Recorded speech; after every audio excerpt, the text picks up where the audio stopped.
Olá a todos, o meu nome é João Diniz e sejam bem-vindos a mais um episódio do A Bola Não Mente, o podcast sobre a NBA portuguesa. Comigo tenho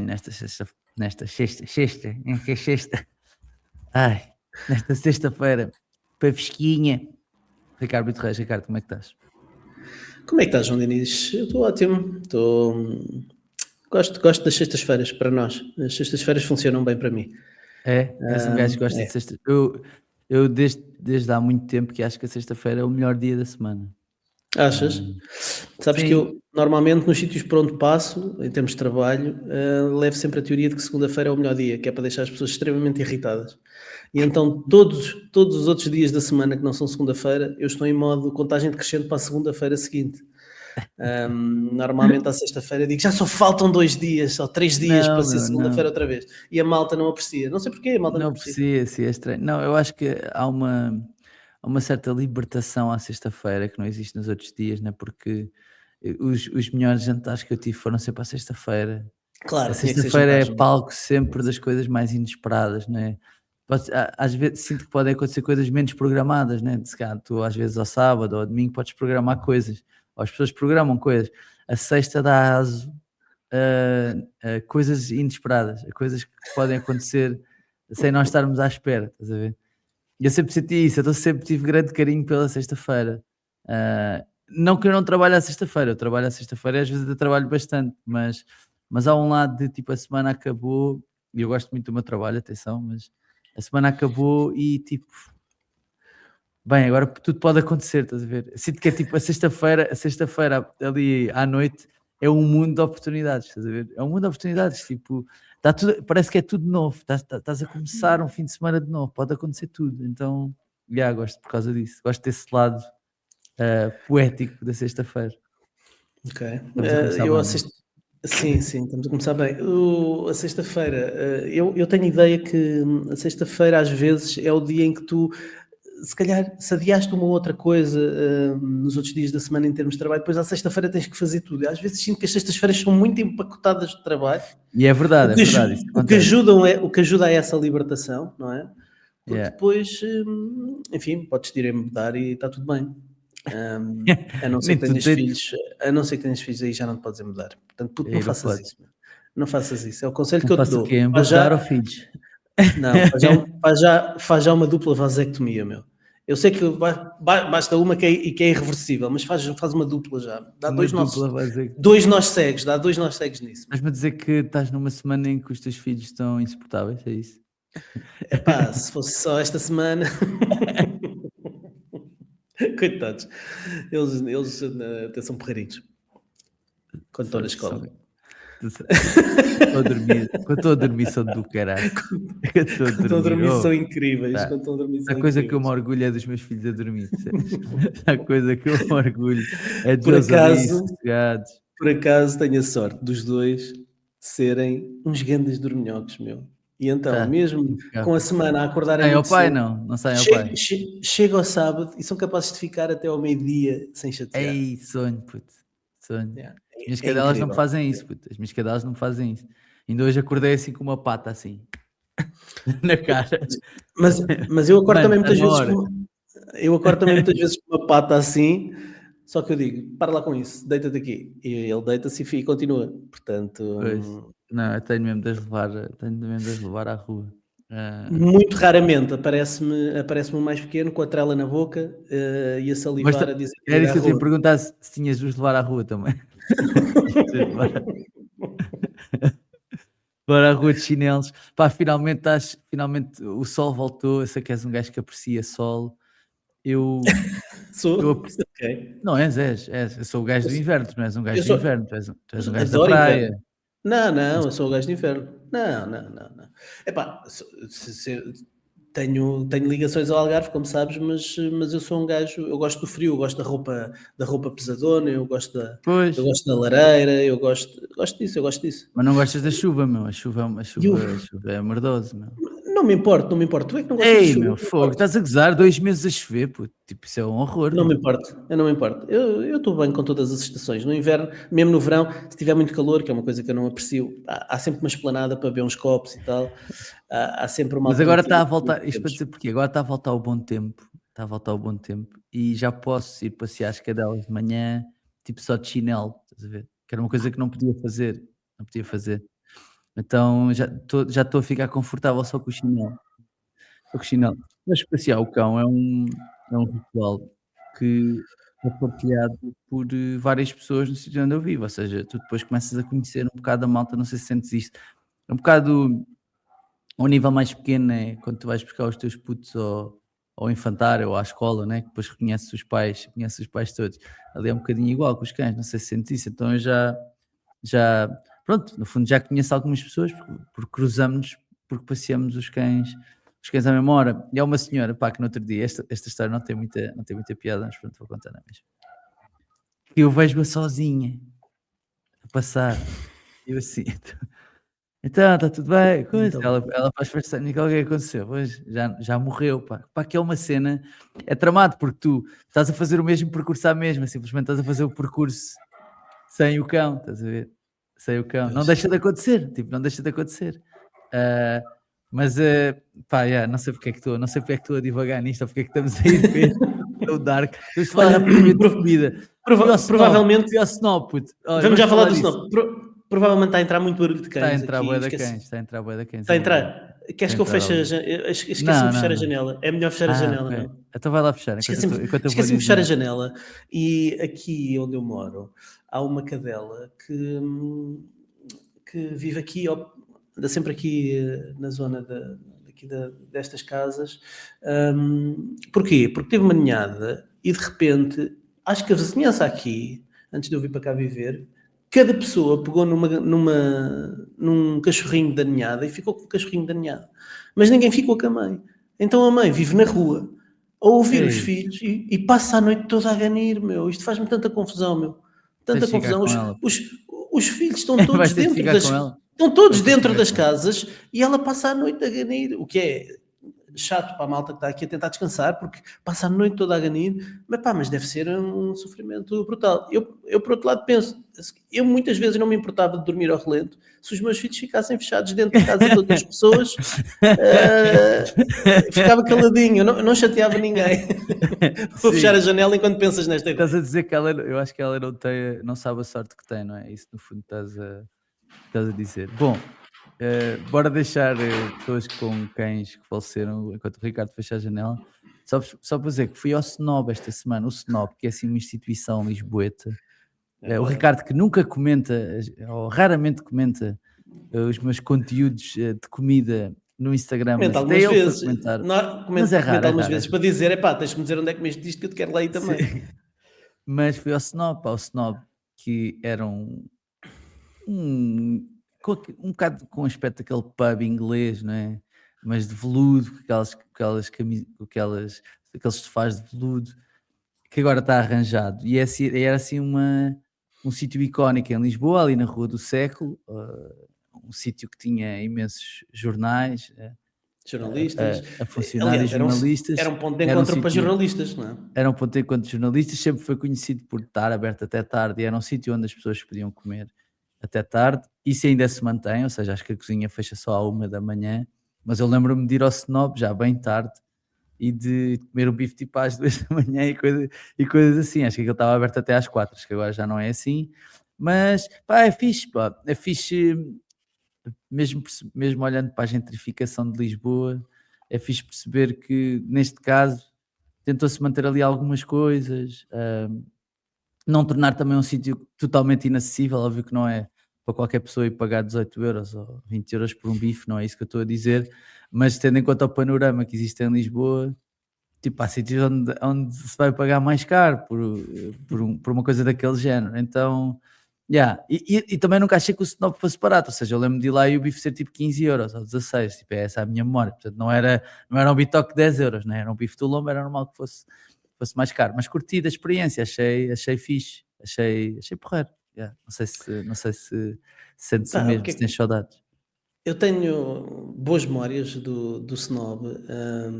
Habituei-me desde muito cedo a ir ao Snob à noite, muitas vezes fazer o segundo jantar. Portanto, tu jantas normalmente, não é? E depois de repente chega ali à meia-noite e tal, e dá-te o ratito e tu pensas, precisamos de um reforçozinho, onde é que nós vamos? E muitas vezes ia parar ao Snob, que para além do bife maravilhoso que tem, depois tinha as tais atividades extracurriculares que faziam a experiência do Snob ser muito interessante. Havia sempre muitos jornalistas, podias sempre conversar com malta, no meu caso malta da minha área, enfim, havia ali algumas histórias, contavam-se ali histórias, falava-se de fontes. O Ricardo de repente começou-se a lembrar que há muita coisa que não pode contar. Tipo, de repente começou-se a lembrar, quando iniciei esta conversa não me apercebi que havia coisas que não podia dizer. Sim. Há alguns episódios que não posso contar e que aconteceram no Snob, mas eu acho que isso ajuda tudo à mística do Snob, que foi um sítio onde eu ia bastante quando comecei a carreira. E depois tive ali um período em que deixei naturalmente lá ir, mas não por nada de especial, mas depois retomei a ir quando na Sport TV muitas vezes me encontrava com o Luís Avelange, porque o Avelange fazia muitas vezes os jogos das 3 da manhã, 3 e meia da manhã, e ele ligava à meia-noite a dizer, como é que é, queres ir jantar? E nós lá íamos para o nosso segundo jantar. Se tínhamos tempo, às vezes íamos ao Snob, quando não tínhamos tempo, é aquele clássico do Edmundo, que sabes onde é que é o Edmundo, ali na Avenida do Uruguai. Benfica, não é? Fica, depois fecha as portas e a malta fica lá. E normal, imagina, jogo às 3 e meia da manhã e nós às 3 e um quarto ainda estávamos a beber um moscatel para arrancar a abrir, para fazer a segunda circular. Sim, histórias muito, muito divertidas, mas sim, muitas boas memórias do Snob, algumas que não posso partilhar. Depois partilho contigo alguns episódios. Muito bem, olha, bora falar agora um bocadinho da NBA, se calhar, já fomos de cães mortos a histórias que não se podiam partilhar no Snob, se calhar podemos avançar. Falar só 5 minutos de Nemias, que apareceu no top 100 do The Ringer, que é um site que nós mencionamos muitas vezes aqui, um site de desporto, de cultura pop, e pela primeira vez o Nemias aparece no top 100, eles fazem um top 100 regular, vão atualizando de jogadores na NBA. Ele aparece na posição 99. Até houve comentários a dizer que ele estava demasiado abaixo. Não sei se apanhasse esses comentários no Twitter. Que é isso? Ele é claramente top 50. Tal. Mas, que evolução estrondosa desde este ano para ele. Desta altura, eu acho que há uma hipótese real dele. Ele não vai ganhar o prémio de Most Improved Player, mas ele vai ser votado. Eu acho que há uma hipótese real disso poder verdadeiramente acontecer, e é só mais um checkpoint de orgulho que pelo menos temos de assinalar aqui, porque é inesperado, tudo isto é inesperado, e mesmo para nós que podíamos acreditar que ele pudesse evoluir e ser uma peça importante nos Celtics, acho que não olhávamos para ele como um indispensável, que é isso que ele é nesta altura ali numa das equipas que é candidata a ganhar o campeonato. Pois, para já é incrível como todos os dias continuamos a ser surpreendidos, se calhar já não podemos dizer que somos surpreendidos, mas ficamos felizes com mais uma boa novidade em relação ao Nemias. Eu acho que é relevante que ele esteja a ser referenciado pela primeira vez no top 100 do The Ringer. Em primeiro lugar, porque o The Ringer, acho que existe uma ideia consensual que é uma das plataformas mais respeitadas, que sobretudo tem muita gente, muitos analistas que são dos mais reputados e mais respeitados no que diz respeito à NBA. Tens o Zach Lowe, tens o Michael Pina, tens o Rob Mahoney, tens o Jake Allman, o próprio Bill Simmons, e portanto este top 100 é uma votação do staff do The Ringer, e portanto termos o Nemias entre os 100 melhores jogadores da NBA é notável. Não podemos esquecer que a NBA tem por norma 450 jogadores todos os anos, somos considerados os 450 melhores jogadores do mundo. Este ano, com contratos two-way, com contratos de curta duração, por causa das lesões, já jogaram na NBA 570 jogadores, e o Nemias está no top 100. E eu até acho, tal como dizias, há algumas pessoas que até acham que ele podia estar um bocadinho mais acima, mas de repente tu vês nomes como o Moussa Diabaté. Eu acho que o Nemias é mais valioso do que o Moussa Diabaté, por exemplo, e o Diabaté está ligeiramente acima do Nemias no top 100, mas estar no top 100 é uma grande validação de um grande outlet, de um grande meio de comunicação. Não é só o hype Tuga habitual que nós muitas vezes trazemos para aqui. Acho que, e temos falado muito disso, da sua evolução evidente este ano, quer do impacto defensivo, quer do papel ofensivo, que tem sido cada vez mais funcional. Em relação ao Most Improved Player, eu queria-te dizer isto. Eu acho que ele vai receber alguns votos para Most Improved Player, não há dúvida. Temos ouvido já alguns analistas até que defendem que ele é o Most Improved Player, ponto final. Se calhar mais pessoal mais ligado a Analytics, que o Nemias é um Analytics Darling, não há sombra de dúvida. Mas ele vai certamente receber votos para Most Improved Player.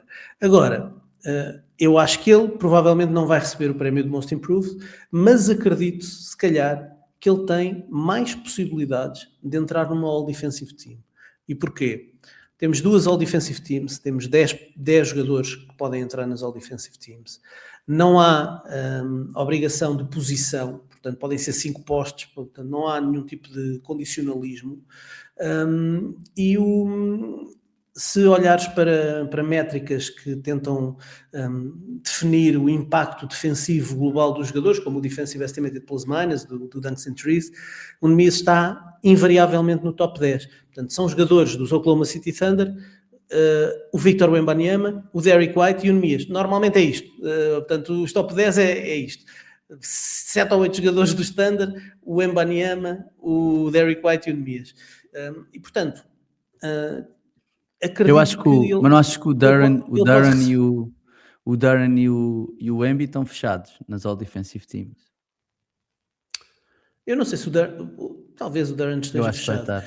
Eu acho que o Ozar Thompson eventualmente poderá entrar aqui, que teve um ano muito bom. Tens o Caruso tem apenas 50 jogos, mas tens o Cassian Wallace, que está a fazer uma grande época. Tens o Isaiah Hartenstein, tem 41. Portanto, o Caruso e o Hartenstein se calhar perdem um bocadinho aqui pelo número de jogos reduzido que tiveram, mas tens o Chet Holmgren, que entra claramente nas All Defensive Teams. Eu acho que o Rudy Gobert também entra, está a fazer uma grande época defensiva. E sinceramente acredito que o Nemias pode ter uma hipótese de entrar aqui nos vai ter 10 votos, pelo menos, das All Defensive Teams. Estou convencido que ele poderá entrar aqui numa All Defensive Team, e isso seria já mais um achievement, mais uma conquista pessoal muito, muito, muito, muito interessante. Vamos ver se ele não recebe votos para Defensive Player of the Year. Eu vi na semana passada, ou há 2 semanas, um artigo do site Opta Analytics, que tem uma métrica proprietária deles para definir impacto, e o Nemias eles estavam a fazer atribuição de prémios meramente por caso estatístico, e no Defensive Player of the Year havia os 3 finalistas, e o Nemias fazia parte das 3 menções honrosas. Ou seja, em termos de analytics para este site, que também é muito respeitado, o Nemias estava no top 6 para Defensive Player of the Year. E, portanto, sinceramente começo a sentir que há cada vez mais motivos para acreditar no Nemias numa All Defensive Team. Está a sentir a vaga de fundo? Estou a sentir todas as vagas, estou a sentir o tsunami de fundo, estou a sentir o tsunami de fundo. E jogos como o do último, frente aos Oklahoma City Thunder, são mais argumentos para ajudar a definir uma eventual candidatura, porque o Nemias tem estado a provar que consegue estar em campo, consegue estar na piscina dos grandes sempre, que não é uma liability, não é uma vulnerabilidade, que consegue ter impacto nos 2 lados do campo, mesmo contra equipas das mais fortes da liga, e quando assim é, e nós vimos o que é que ele fez neste jogo com o KC, desde o abafo ao Chet, ao afundanço na cabeça do Chet, coitado, saiu na rifa do Nemias nesse dia, mas nós vemos o tipo de impacto que ele consegue ter mesmo contra equipas de topo, o que nos deixa muito entusiasmados para aquilo que ele pode ser nos playoffs. Yeah. Por falar em Thunder, só uma nota, porque os Celtics ganharam há 2 dias aos Thunder, receberam e bateram os Thunder num jogo em que os Thunder já contaram com o Jalen Williams, ou seja, ambas as equipas estavam na máxima força, ou pelo menos com todos os jogadores, ou os jogadores mais importantes disponíveis. Achas que foi um jogo que... Estes jogos, às vezes, entre equipas que podem eventualmente defrontar-se, no caso destas equipas teria de ser só na final, mas achas que são aqueles jogos que valem mais do que só um jogo de época regular, ou seja, que ajudam a motivar ou desmotivar, neste caso, no caso dos Thunder, mas motivar os Celtics? O que é que achas? O que é que achaste, aliás, desta vitória? Surpreendeu-te, tipo, que os Celtics ganhassem, tipo, não vou dizer confortavelmente, mas justamente? Foi surpresa no sentido de os Thunder serem favoritos, serem a equipa mais forte, os Celtics estarem aqui numa fase em que, com o regresso de Jason Tatum, têm vacilado um bocadinho nas últimas semanas, e vocês falaram disso também num dos últimos episódios, e portanto parecia-me que os Thunder entravam melhor para esta partida, e portanto eu acho que acho que foi um jogo que pode não ter sido só um jogo de fase regular. Houve aqui um nível de intensidade um bocadinho acima do esperado, houve algumas picardias, algumas bocas. Nos últimos anos, o Joe Mazzulla tem passado um bocadinho mal com os Oklahoma City Thunder. Há já alguns memes de que o Mark Daigneault é o pai do Joe Mazzulla, que, enfim, que não tem tido resposta para o domínio dos Thunder, e terem esta vitória tão perto dos playoffs dará pelo menos aos Celtics esse ânimo de poderem encarar umas eventuais finais com um bocadinho mais de positivismo. Confiança, não é? Sim. Confiança. Boa joga do Jaylen Brown. Boa joga do Jaylen Brown. E o Jaylen Brown, que apesar do regresso do Jason Tatum, continua a fazer excelentes números, não perdeu. Eu sinto que o Nemias de facto perdeu um bocadinho de bola, vários jogos com 2 pontos, 4 pontos, está a ter menos oportunidades, mas...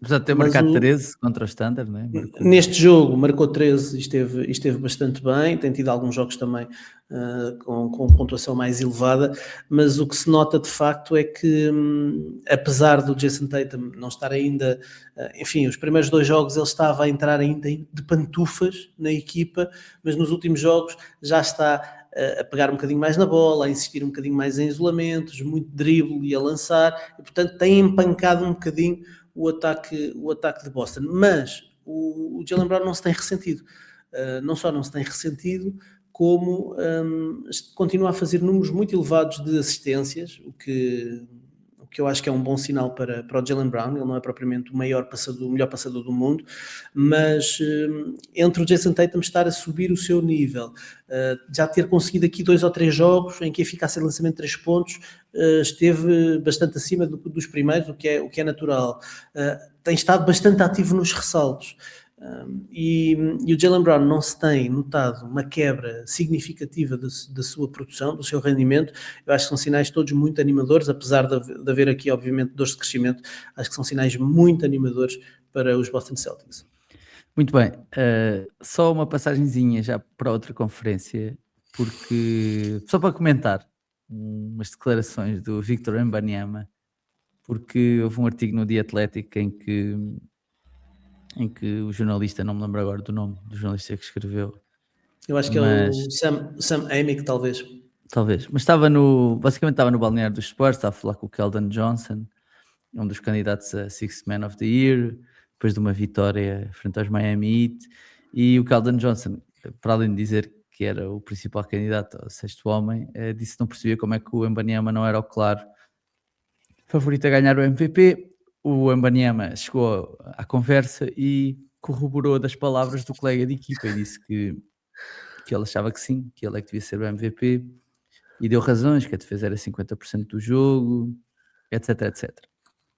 Depois foi questionado até na conferência de imprensa sobre isso e fez o double down e assumiu isso, mas sempre com grande presença de espírito, né? Tipo, ou seja, nunca sentes que aquilo seja meio delusional, né? O que ele está a dizer, que seja tipo meio...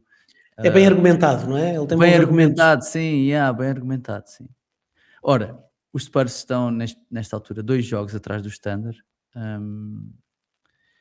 O Standard, que tem um dos piores calendários da NBA até ao fim, vão ter de jogar ainda com Pistons, Knicks, 2 vezes com os Lakers, Nuggets, Suns e Clippers. Tudo isto vão ser jogos do Standard. Os Spurs com um calendário um bocadinho menos pesado, mas ainda assim 2 vezes com os Nuggets, uma com os Sixers, que já têm o Embiid e o Paul George de volta, uma com os Clippers e uma com os Blazers. O OKC tem o strength of schedule mais duro até ao final da temporada. O segundo, toda a o segundo. NBA. Eu vi há 2 dias e era o mais duro. É o segundo, pronto, agora já passou o jogo de Boston. Já passou o jogo de Boston. Sim. Ok.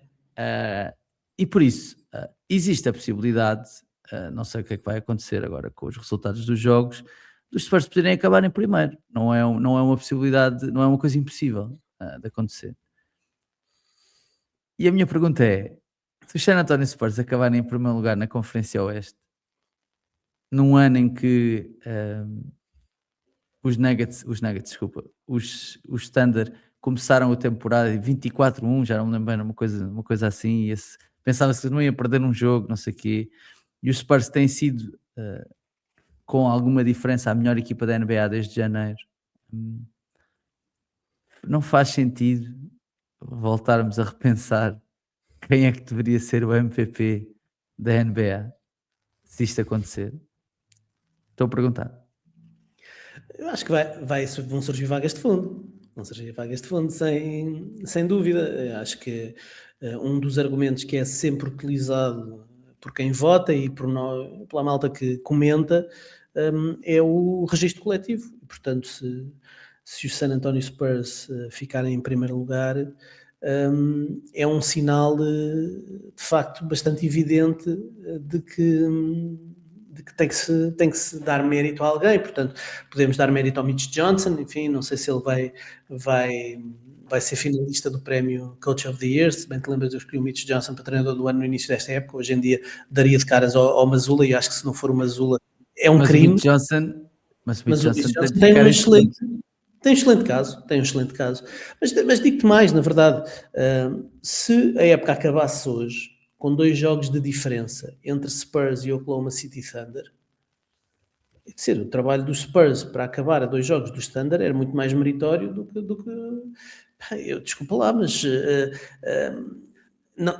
eu não preciso que eles ganhem o primeiro lugar para achar. Não, mas há um lado simbólico nisso. Claro, obviamente nós seres humanos gostamos muito de nos agarrar a números e ao primeiro e ao estar no topo, e portanto esse simbolismo vai acrescentar aqui uma nova camada a esta discussão. E há um ponto muito interessante aqui, uma nuance muito interessante, é que no confronto direto os Spurs dizimaram o Standard, tem uma grande vantagem se eles acabarem empatados.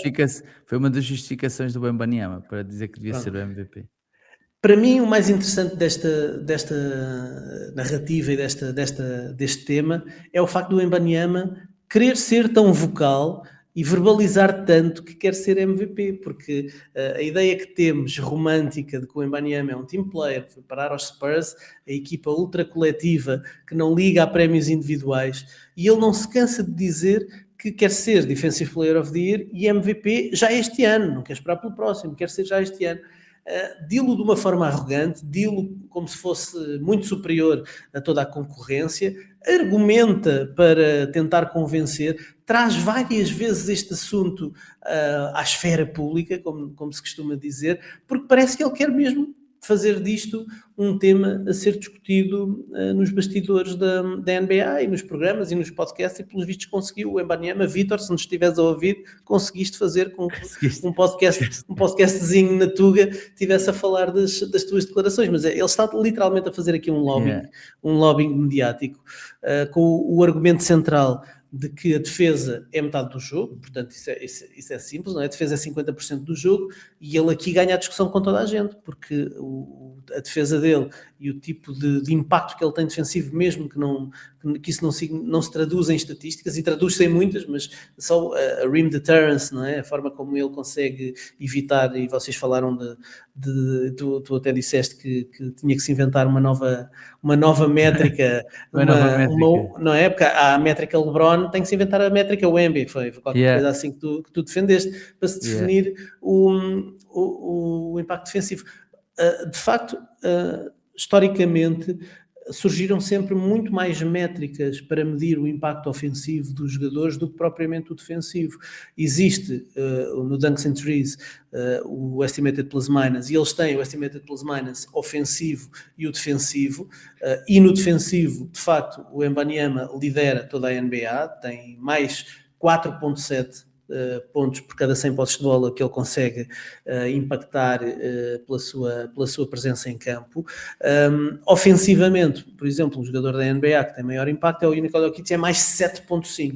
Portanto, as métricas dizem, por exemplo, que o impacto ofensivo do Jokic, do Shea, do Luka Doncic, do Kawhi, é ainda assim bastante superior ao impacto defensivo do Wembanyama. Mas isto são o que os números dizem, encaixotados nestas célulazinhas de Excel. O impacto que nós vemos, eu não consigo dizer que o impacto defensivo do Wembanyama não é superior ao impacto ofensivo do Jokic. Não consigo dizer, porque é completamente estratosférico o impacto defensivo do Wembanyama. E se calhar não temos aí as métricas que lhe façam justiça. Como tu dizias, acho que temos que lançar uma vaga de fundo para lançar essa estatística. O Wemby, fica aqui o desafio, se calhar, para o Martim Pardal, que é cientista. Sim, para os analytics. E que pode criar uma métrica para nos ajudar aqui a visualizar o impacto do Wemby e perceber se o impacto defensivo dele é ou não superior ao impacto ofensivo de outros jogadores. E depois há outra questão. Com o Wemby, fala-se que o Wemby tem pouco impacto ofensivo, ele faz os seus números, obviamente, é bastante altruísta, ele podia, obviamente, lançar sempre por cima de toda a gente, podia claramente fazer 30 pontos por jogo, se lhe apetecesse, mas esta semana, não sei se costumas acompanhar um analista que é o Jason Timpf, que tem um canal que é o Hoops Tonight. Ele começa a aparecer agora em alguns podcasts mais mainstream e a ser convidado para outras coisas, faz algumas coisas com o Kevin O'Connor, vai também ao NBA podcast do Adam Mares e do Tim Legler, e ele fez um breakdown da gravidade ofensiva do Wemby, e o Wemby a dar um bloqueio direto e a desfazer para o cesto e a rolar para o cesto com intensidade, a forma como as ajudas dos cantos afunilam para ir fazer o tag, ou seja, para ir lá abaixo ajudar, quando o Wemby desfaz e vai para o cesto, é absolutamente inacreditável. E isso faz com que os Spurs tenham sempre tiros abertos do canto, triplos do canto abertos, porque o Wemby suga a defesa toda para dentro do pintado, como mais ninguém consegue sugar na NBA. E, portanto, acho que os Spurs lideram mesmo a NBA em triplos do canto, na distância do defensor em triplos do canto, e isso tem a ver com a tal gravidade ofensiva dos Spurs, que torna os Spurs uma boa equipa ofensiva. Os Spurs estão no top 10 ou até no top 5 de eficiência ofensiva, não sei ao certo onde é que eles estão nesta altura, mas estão muito bem, sem terem grandes atiradores. O Stephen Castle teve fases da época a lançar um bocadinho melhor, mas não podemos dizer que vai ser muito respeitado em playoffs, vai ser desafiado a lançar. O Dylan Harper, idem aspas, o quarto melhor ataque da NBA. Quarto melhor ataque da Liga, quer dizer, quarto melhor ataque da Liga. Sim, numa liga com tanto triplo, e eles que têm tantas dificuldades, se calhar, em espaçar o campo, estão a conseguir ter o quarto melhor ataque da Liga, e se calhar a gravidade do Victor Wembanyama não está a ser devidamente elogiada e notada, e se calhar ele tem um excelente caso para ser MVP, porque tu hoje em dia, se fores ver um jogo do Wembanyama com o Jokic, não te surpreendes se o Wembanyama for o melhor em campo. Se fores ver um jogo do Wembanyama contra o Shea, não te surpreendes se o Wembanyama for o melhor em campo. Não é surpreendente, portanto o impacto dele de facto é muito grande nos dois lados do campo, e eu acho que faz sentido continuarmos a ter esta discussão, mas também acho que será muito mais fácil ele aproximar-se de uma vitória se os Spurs chegarem ao primeiro lugar, mesmo que isso possa ser injusto. Acho que isso pode acontecer, claro que sim. Muito bem, vamos avançar. temos de ir à nossa rubrica apoiada pelos nossos amigos da Betano, que são as odds não mentem, porque como sabem este podcast é o apoio da Betano.pt, escolha do consumidor e marca 5 estrelas em apostas desportivas. Hoje trago-vos as odds para vencer as conferências, vencer já com os playoffs incluídos, ou seja, quem é que vão ser os finalistas de cada um dos lados. No Oeste, os favoritos são os Celtics, 2,57, seguido dos Cavs, 3,30, Knicks, 4,25, Pistons, 5,70, Hornets, 21 e 24. E no Oeste, favoritos são os Thunder, 1,70, Spurs, logo a seguir, 3,65, Nuggets, 5,40, Lakers, 10,75, Timberwolves, 16, Rockets, 21.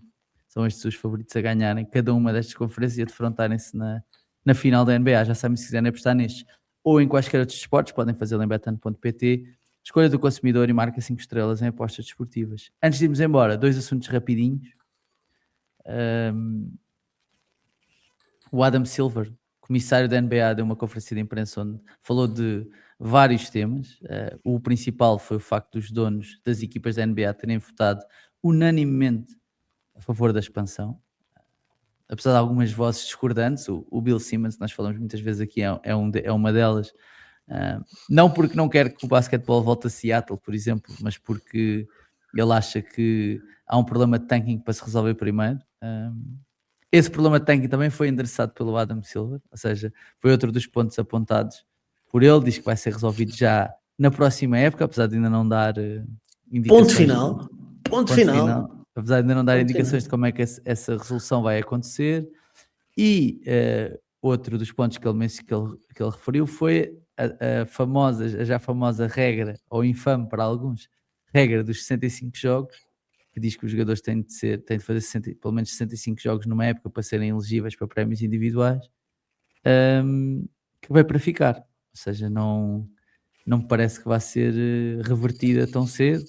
É uma regra que também foi aprovada pelos jogadores, é importante dizer isto, mas que pode, por exemplo, deixar de fora da corrida ao All-NBA Teams jogadores como o Cade Cunningham, por exemplo, que fez uma grande temporada e que pode ficar mesmo à porta dos 65. Eu não quero, é sexta-feira, estou bem disposto, eu não quero ter um rant aqui cedinho à sexta-feira. Eu sinto que tu e o Lucas estão num sítio onde eu não estou nesta conversa. Estou a falar sério, é só porque eu irrita-me. Não, deixa-me só dizer, é que o rant não tem a ver com isso. Irrita-me que esta ideia de se abolir a regra dos 65 só surge depois de haver a hipótese do Cade não chegar lá. Porque quando houve a hipótese do Jokic não chegar lá ou do Embiid não chegar lá, não se falou da porcaria da regra dos 65. Não é só não, se falou. Não é verdade. Não é verdade. Falou-se, quando foi o Jokic, falou-se. Fez-se logo as contas de quando é que ele precisava de voltar para... Mas defendeu-se, houve comunicados da Associação de Jogadores a dizer para abolir a regra? Não me lembro de ter havido. Não, isso não. Mas pronto, estas são as novidades. A outra novidade, não sei se queres comentar alguma destas coisas ou se podemos prosseguir. Posso dizer que fiquei com o pulgar atrás da orelha em relação ao tanking, porque a forma afirmativa como o Adam Silver disse, vamos acabar com o tanking, ou vamos endereçar isto, full stop, vamos acabar com o tanking, full stop, ponto final, foi um compromisso e colocou-se ali numa posição de lhe ser cobrado alguma coisa mais tarde. Portanto, vamos ver. Fala-se nos bastidores da NBA, pelo que temos ouvido, de poderem surgir não apenas pequenos ajustes, mas mudanças estruturais que podem Falou de incentivos, vir aí. Né? Falou de incentivos, enfim, eu espero que eles não venham com aquela porcaria daquela ideia do Tim Bontemps de a partir de meio da época se começar as vitórias contarem para isto, porque o tanking no início da época então vai ser nojento. Não está escrito. Enfim. Agora, não precisa dizer nada. Surpreendeu-me o facto de ele dizer que a regra dos 65 funciona. Isso é que me surpreendeu. Acho que foi um zé completamente em relação àquilo que nós esperávamos. Achei que ele ia dizer qualquer coisa do género. Vamos avaliar no final da temporada, vamos ver o que é que se pode fazer, vamos ver se faz sentido, vamos reunir com os jogadores e com... não, ele diz que para já funciona. Também é verdade que a regra é recente, também é verdade que nós nos esquecemos rapidamente dos argumentos que tínhamos naquela altura. Eu lembro-me perfeitamente de acharmos todos que era uma regra que fazia sentido, porque nós estávamos irritados pelo facto dos jogadores não jogarem. Portanto, para o grande problema que havia naquela altura, nós achámos que era uma boa ideia. Hoje em dia, achamos que, enfim, os 65, pode haver um ajuste nos 65. Agora, pode ser uma coisa meio termo, pode não ser abolir por completo, embora eu também concordo que 80% da época, não me parece que seja errado 80% ser o threshold. Certo, mas podes ir para a questão dos minutos. Lembras-te, já na época passada eu nós falámos... sou mais apologista dos minutos. Eu também. Eu sou apologista dos minutos. Eu percebo a ideia de que abolir por completo resolve uma coisa, que é nós não estarmos a dizer que quem vota é estúpido, porque a regra existe também para... O que vai acontecer é que o Cade vai entrar no último jogo, ou nos 2 últimos jogos, e vai sair logo assim. Não pode sair porque tem que jogar 20 minutos. O problema é esse. Porque ele tem um jogo, jogo em que ele se ilusionado, saiu ao fim de 5 minutos e não conta. Portanto, por isso é que eles depois se lesionam. Agora, eu sou apologista dos minutos e eu fiz as contas. Eu acho que foi no ano passado que nós discutimos isto e eu falei da baliza dos 2.000 minutos na época passada. 2.000 minutos. O Tyrese Maxey, que é o jogador da NBA com maior utilização, com maior número de minutos por jogo, está a jogar mais de 38 minutos por jogo, ele chegou aos 2.000 minutos no jogo 52. Portanto, ele com 52 jogos podia estar já elegível para prémios individuais, porque em 52 jogos jogou tanto tempo do que o Jokic está a jogar em 64.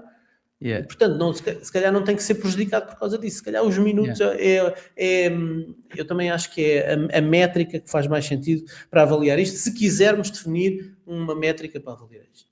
Sim. Por último, regresso em Filadélfia, pá. Temos de saudar, pelo menos. Embiid e Paul George voltaram à competição, certo, para contra os Bulls, que conseguiram a proeza de comer 157 pontos num jogo que não foi o prolongamento, portanto, não sei, mas boas indicações. O Embiid, 35 pontos, 6 ressaltos, 7 assistências, 12 em 17.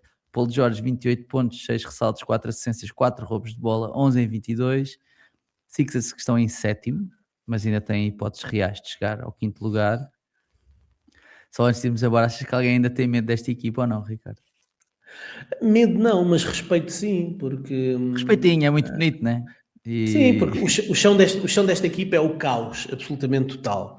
Mas se calhar o teto desta equipa é serem um possível contender, ou uma equipa bastante incómoda em playoffs. Dizer, o Embiid... Tem um bom treinador? Tem um bom treinador? A amostra... Ou não? Tem um bom treinador com experiência de playoffs. A amostra não é relevante, a saúde não é confiável. Nós sabemos isso tudo em relação aos Philadelphia 76ers. Também sabemos que o Embiid se calhar não precisa de ser o go-to guy, mas mesmo assim se calhar consegue fazer 25, 30 pontos, sendo ultra eficiente, fazendo as coisas a meio gás. O Paul George, a descansar tanto tempo, aparece aqui fresquinho e viu-se que ele teve até impacto nos dois lados do campo, para além de que traz a criação secundária, e levaram o VJ Edgecombe a um papel que se calhar ele não teria se tivesse toda a gente saudável, mas que o deixa agora muito confortável e num papel mais reduzido. Ele pode fazer esse papel e ter impacto, porque ele é um energy guy, mas se for obrigado em algum jogo a ter um papel um bocadinho mais importante, já está confortável em ter esse papel, e se calhar podem gerir um bocadinho o Tyrese Maxey, já que tem um bocadinho mais de talento. Portanto, este descanso adicional que eles deram ao Paul George, eu não sei se não foi o Daryl Morey que lhe meteu ali um comprimidinho debaixo da língua ou qualquer coisa e depois o obrigou a fazer xixi para aquilo acusar lá no antidoping. E também não sei se o Embiid não esteve a descansar saudável para agora aparecerem a 3 semanas dos playoffs, aquecerem um bocadinho e estarem prontos, não é? É que o gajo teve 28 minutos, ou o que é que foi? 35 pontos, tipo, epá, não sei quantos gajos na NBA conseguem fazer isso, estás a ver? Conseguem chegar e tipo tal, 3 em 3 triplos, não estou a dizer que vai acontecer sempre, nem sequer foi assim tantas vezes para a linha de lance livre. eu acho que mete algum respeito. Ou seja, concordo contigo. Não sei se alguém tem medo, mas não sei se estão felizes, né? Não sei se estão felizes de jogarem contra os Sixers. Não sei se há alguma equipa que esteja. Não, é mesmo estes gajos que nós queremos. Não sei. Eu acho que eles impõem respeito a muita gente. É claro que uma equipa destas com tantos problemas, se calhar não consegue montar uma defesa competente, coletiva, que nos playoffs não tenha aqui pontos a serem explorados. Pá, mas estão frescos, pá. Mas Estão frescos. estão fresquinhos, podem marcar 150 pontos a qualquer equipa. Epá, e de repente teres um jogo do Embiid de 40 pontos, no jogo a seguir tens o México que marca 50, e se calhar já espetaste 0-2 aos Boston Celtics na segunda ronda dos playoffs, né? Ninguém sabe o que é que pode acontecer. É isso. Ricardo, muito obrigado por mais este bocadinho a falarmos de basquetebol e não só. Malta, já sabem que podem e devem ouvir e subscrever o podcast, deixar estrelas e críticas no iTunes e também no Spotify, seguir-nos no Twitter, no Instagram, no TikTok, subscreverem o nosso canal de YouTube e ativarem o sininho, ou lá o que é, e também tornarem-se patronos do A Bola Não Mente em patreon.com/A Bola Não Mente, sem til, porque não há pontuação nos endereços online. Obrigado por este bocado, Ricardo. Bom fim de semana, boa sexta-feira. Fico muito feliz que tenhas aguentado 45 minutos e 59 segundos sem fazer referência ao facto do Giannis Antetokounmpo querer jogar e os Milwaukee Bucks não quererem, porque sei que por dentro estás muito feliz que numa altura em que se fala de tanking e toda a gente parece que aceita facilmente que as equipas encostem os jogadores, sei que estás muito feliz que o Giannis esteja a forçar para jogar, porque é isso que nós precisamos, é que as crianças que pagam bilhetes tenham oportunidades de ver as estrelas e os seus ídolos, e o Giannis está a fazer por isso.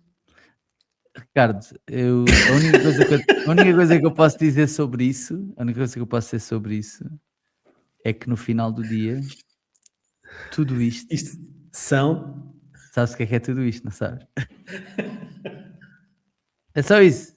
É só isso. São steps to success, percebes? Se calhar são steps para Las Vegas. Pois, não sei.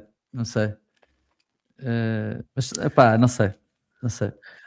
Olha, Não sei, eu não sei bem o que é que dizer. Eu acho a situação super disfuncional, não compreendo, ou seja, compreendo a posição dos Bucks na medida em que querem defender um ativo. Tenho alguma dificuldade em perceber a dificuldade do Giannis dizer peremptoriamente que se quer ir embora. Parece uma coisa meio lebronesca, tipo passivo-agressiva, tipo... Pá, não sei se é a melhor forma, mas também não sei se ele tem hipóteses de pressionar sem ser através da imprensa, porque se calhar já pressionou tudo o que podia Claro, lá dentro, estás a ver? Portanto, sou sensível a isso. A única forma que tem que pressionar é através da imprensa, mas gosto de ver malta, sobretudo americanos, que ficam escandalizados com o tanking, com as decisões do tanking, de repente a criticarem o Giannis que diz que quer jogar e a dizerem que os Bucks estão a proteger os ativos e que querem encostá-lo porque isso vai ajudá-los a ter uma melhor pique, quando o homem quer jogar enfim, é o que é. Para terminarmos numa nota mais positiva, Seattle Supersonics, gostavas de ver o Kevin Durant acabar em Seattle? Claro, meu, isso é alguma questão, claro que sim, meu, claro que sim, nem sequer há dúvidas. Tu viste que o Gary Payton dos Golden State Warriors, aparentemente, por acaso não fui validar se isto é verdade ou não, ir para lá, mas aparentemente, se Seattle for aprovado, vai pedir uma troca, se ainda tiver contrato, vai pedir uma troca para ir para Seattle. Para jogar na equipa do pai, quando o pai jogou, sim, faz sentido. Bom, malta, bom fim de semana, fiquem bem. Grande abraço.